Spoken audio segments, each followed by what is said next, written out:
Hello కళాకార్స్, welcome back to our channel. ఈరోజు మన 9th day in 30 days challenge. మీరు ఎంతమంది ఈ ఛాలెంజ్ ఫాలో అవుతున్నారు? కమెంట్స్లో హాయ్ అని టైప్ చేయండి.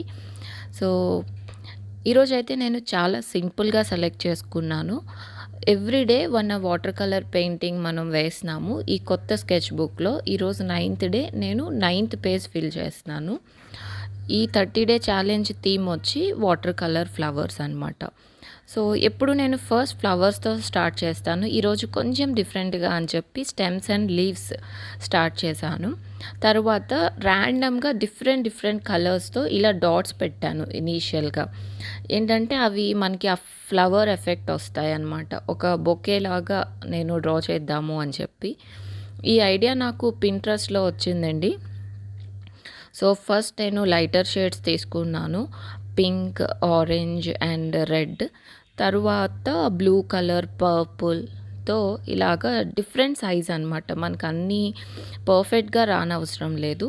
స్మాల్ పైన వచ్చి స్మాల్గా ఉండాలి, కిందకు వచ్చేసరికి పెద్దగా ఉండాలి. మెయిన్ ఒక స్టెమ్కి ఫ్లవర్స్ ఎలా ఉంటాయో అలాగనమాట. ఇలా డిఫరెంట్గా ర్యాండమ్గా మీరు డాట్స్ పెట్టుకోవచ్చు.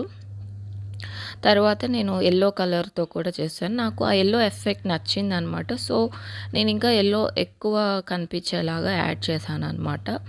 లాస్ట్లో ఈ ఫ్లవర్స్ నాకు మరీ చిన్నగా అనిపించి కొంచెం పెటల్ షేప్ లాగా ఎక్స్టెండ్ చేశాను. మళ్ళీ yellow and red, orange same అవే కలర్స్ని నేను రిపీట్ చేశాను.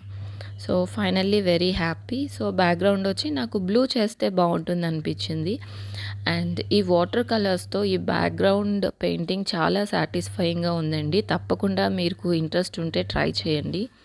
సో ఈ వీడియో మీకు నచ్చింది అనుకుంటున్నాను. నచ్చితే లైక్ చేయండి.